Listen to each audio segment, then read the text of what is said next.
ٹھیک ہے چسکا بازی ٹھیک ہے, مطلب وہ بھی ہونی چاہیے, مطلب گوری ہیں کلائیاں تو لا دے مجھے ہری ہری چوڑیاں, کہ وہ زمانہ اب چلا گیا. اب تو یہ ہے کہ گوری ہیں انگلیاں, بوڑھی ہو گئی ہیں انگلیاں, تو لا دے مجھے ہیرے کی انگوٹھیاں, اور وہ بھی 5 کیرٹ. تو چسکا بھی ٹھیک ہے, ہوتا ہے ایسی باتوں میں کہ مجھے مینو ہیرے بخا میرا موڈ بنے, مطلب اب ہیرے جائیں گے تو پھر یہ چسکا فروشی اپنی جگہ, چسکا ٹھیک ہے. لیکن اس میں 2 باتیں جو میں آپ کی توجہ دلانا چاہوں گا, ذرا سنجیدہ ہے, وہ یہ ہیں. نمبر 1 تو یہ کہ دیکھیے کون ہے بشر, جو یہ بشرا والا بشر, مطلب آپ جو کون بشر ہے, بشر کا مطلب بندہ, کون انسان, کون ہے وہ بشر جو کرپشن سے بچا ہو. لیکن یہ کہ جو لوگ دین کا, یعنی جو لوگ برقع, حجاب, تسبیح, اللہ کا مطلب ہے سچا دین, اس کے آخری رسول صلی اللہ علیہ وسلم, ان کی بنائی ریاست مدینہ, قرآن مجید, دین کو اوورآل جانماز, جو شیطان ان کو بیچ کر کرپشن کرتا ہے, وہ بدترین منافق شیطان ہوتا ہے. اور ایسے لوگ عام طور پہ دہریے ہوتے ہیں, یہ کسی مذہب کو نہیں مانتے, یہ اس طرح کے لوگ ہوتے ہیں جو ہر مذہب میں پائے جاتے ہیں, پیسہ ریلیجن انڈسٹری. اچھا یہ جو یورپ ہے بائی دا وے, یہاں پہ یہ ظلم جو ہے کہیں زیادہ بھیانک انداز میں ہو چکا ہوا ہے, اور یہاں سے جو تھک ہار کے انہوں نے اپنی ریاستوں کو سیکولر بنایا, خوشحال ہوئے, یہ مذہب بیزار نہیں تھے. یہ ہمارے ہاں بہت بڑی غلط فہمی ہے کہ جی یورپ کے لوگ مذہب بیزار ہے, مذہب کو پسند نہیں کرتے. جھوٹ ہے, یہ غلط فہمی ہے. مذہبی لوگ ہیں, یہ بہت مذہبی لوگ ہیں, چرچز کو جا کے دیکھیے. مطلب ایسٹر کیا ہے, کرسمس کیا ہے, مذہبی تہوار ہے, مذہبی ہیں لوگ. یہ مذہبی طبقے کے خلاف ہیں, یہ دین فروشوں کے خلاف ہیں, مذہب فروشوں کے خلاف ہیں. اس طرح کے لوگوں کو, یعنی مغربی معاشروں نے اس طرح کے لوگوں سے جان چھڑائی ہے. جب انہوں نے اپنی ریاستوں کو سیکولر کیا تو اس کا مطلب یہ نہیں ہے کہ اللہ کے سچے دین کو یا کسی نبی کو انہوں نے پیچھے کر دیا, بالکل نہیں. انہوں نے اس طبقے سے جان چھڑائی ہے جو یہاں بدترین ظلم کرتا تھا. تو یہ وہ بدترین لوگ دہری اصل میں یہ کسی مذہب کو نہیں مانتے, یہ ڈکوسلا کرتے ہیں. یہ دیکھا نا آپ نے حجاب اور وہ یہ اصل میں حقیقت ان کی یہ ہوتی ہے. یہ بدترین مذہب فروش, یہ مردوں میں جنہوں نے نمائشی داڑیاں رکھی ہوتی ہیں, نمائشی تسبیحاں پکڑی ہوتی ہیں, لوگوں میں آ کے دین کو بیچ رہے ہوتے ہیں, یہ بدترین منافق ہے, بدترین. اور سیاست میں اس کا استعمال کرنے والے بھی بدترین لوگ ہیں. حقیقت اس کی یہ ہے.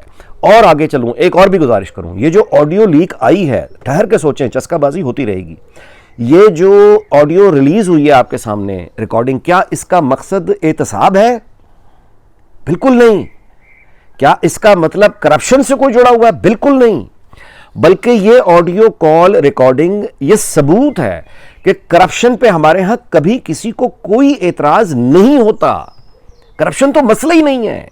یہ لوگوں کو دکھانے کے لیے سیاسی نعرہ ہے کہ وہ کرپٹ ہے, چور ڈاکو وہ کرپٹ ہے. یہ ایک جھوٹ ہے. اس کی حقیقت یہی ہے کہ یہ جب ریکارڈنگ کی گئی, آپ مجھے بتائیے, اس وقت 1 پیج تھا نا, تو کسی کو, یعنی یہ 1 پیج والوں کو کسی کو معلوم نہیں تھا کہ یہ کیا ہو رہا ہے. اس وقت کسی کو پرابلم ہوئی؟ یہ جتنے بڑے بڑے بیٹھے ہوئے ہیں دین اور مذہب کو بیچنے والے صحافی, یہ ملا جو بیٹھے ہوئے ہیں لاہور میں اور یہ اسلام آباد میں, جو ہر وقت اپنے اشتہار لگاتے ہیں اپنے ٹویٹر اکاؤنٹوں پہ اور فیس بک پہ نمائشی داڑیاں رکھ کے, ان میں سے وہ لوگ جو عمران خان اور اس کی بیوی کی کرپشن کا دفاع کرتے رہے مذہب کا نام لے کر, وہ بدترین گستاخ اور مطلب ایک شیطان چھلاوے جو اس کرپٹ ترین جوڑے کی, اس کرپٹ ترین عورت اور کرپٹ ترین آدمی کے دفاع میں وہ قرآن مجید کی آیتیں پیش کرتے رہے. یہ ظالم لوگ حضور پاک صلی اللہ علیہ وسلم کی حدیثیں کوٹ کرتے رہے ان کرپٹ لوگوں کی کرپشن کو بچانے کے لیے. وہ یعنی وہ, اچھا ایک تو وہ ہیں جو یہ کرتے رہے غلیظ ترین کام کی, یہ ملا وہ جو ہے لاہور والا, اور یہ منافق کذاب اور یہ ہارون رشید ٹائپ لوگ. ایک طرف تو یہ لوگ ہیں, دوسری طرف وہ دین فروش اور مذہب فروش صحافی ہیں, یہ ملا انصار عباسی جیسے لوگ جو اپنی یہ اشرافت کے اشتہار لگاتے ہیں. ان کے علم میں نہیں تھا کہ یہ کیا ہو رہا ہے. یہ بڑی تحقیقاتی صحافت کے بابے بنتے ہیں, ان بابوں کو معلوم نہیں تھا یہ کیا ہو رہا ہے, خاموش تھے سب. کرپشن کو ان پہ بھی, یعنی کرپشن سرے سے کوئی پرابلم ہی نہیں ہے جو مجھے اور آپ کو بتایا جاتا ہے.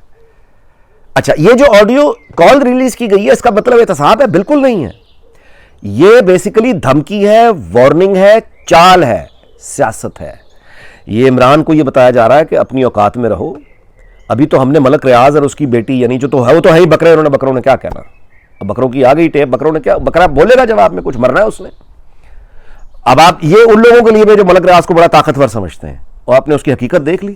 آصف زرداری کے ساتھ جو گفتگو یعنی اس کی آئی ہے آڈیو کال, اس میں ملک ریاض کا لب و لہجہ ذرا غور کیجئے جس لب و لہجے میں وہ آصف زرداری سے بات کر رہا ہے, اور آصف زرداری صاحب کا لب و لہجہ بھی دیکھ لیجئے کہ وہ کس لب و لہجے میں جواب دے رہے ہیں. یہ وہ ملک ریاض ہے جو آپ کو بڑا طاقتور لگتا ہے, بڑی بڑی گاڑیوں میں اور عمارتوں کے پیچھے چھپا ہوا ایک بڑا طاقتور سیٹھ جو پورے پاکستان کو ایسے ایسے گھما رہا ہے, چلا رہا ہے. بالکل نہیں, وہ بکرا ہے, وہ ایک ایسا بکرا ہے جس بکرے سے ہر کسی نے اپنا آ کے حصہ لینا ہوتا ہے. وہ قومی بکرا ہے, اور اس بکرے نے یعنی ہر کسی کو اپنا حصہ دینا ہے, اور یہی اس کی طاقت ہے کہ وہ سب کو حصہ دیتا ہے, پھر اپنا حصہ لیتا بھی ہے. اب اس گفتگو میں یہ جو آڈیو سنی ہے, ملک ریاض اپنی بیٹی سے جو گفتگو کر رہا ہے, اس میں اگر آپ دیکھیں تو آپ کو لگے گا کہ دو بڑے ہی مظلوم لوگ گفتگو کر رہے ہیں. یہ بالکل ویسے جیسے کچہری میں یا تھانے میں پھنسا کھڑا ہے ایک آدمی جس کا جائز کام ہے, اسے اپنے جائز کام کے لیے رشوت دینی پڑ رہی ہے, اور دوسرے کی یعنی کرپشن یعنی جو غنڈہ گردی کر کے رشوت مانگ رہا ہے, کالا پیسہ مانگ رہا ہے, اس کے نخرے اٹھانے پڑ رہے ہیں,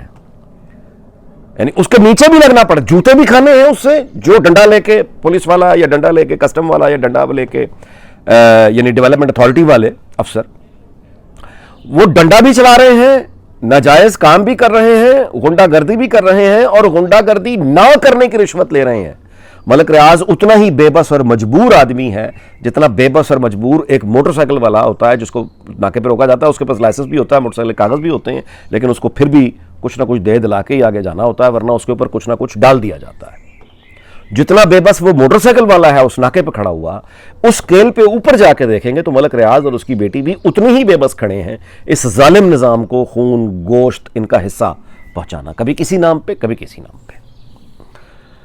اور یہ جو آڈیو لیک ہے اس کا مطلب احتساب بالکل نہیں ہے, یہ چال ہے. اس کا مطلب ہے کہ ابھی بہت سی آڈیو کالز موجود ہیں, دستیاب ہیں, بوقت ضرورت سامنے آئیں گی. تو اس میں کرپشن کا کسی کو پرابلم کہیں دکھائی دے رہا ہے؟ کبھی بھی نہیں تھا. یہ سیاست ہو رہی ہے, یہ مکمل ہر جگہ ہر ادارے میں جو لوگ بیٹھے ہیں وہ سیاست کر رہے ہیں, جن کا کام سیاست کرنا نہیں ہے وہ بھی سیاست کر رہے ہیں. چلیے جی, اگلے ویلاگ میں ملاقات ہوگی. اپنا بہت بہت خیال رکھیے گا. اللہ تعالیٰ پاکستان کو, اس کے ہمسایوں, ساری دنیا کو شاد اور آباد رکھے. اگلے ویلاگ میں ملاقات ہوگی. اللہ حافظ.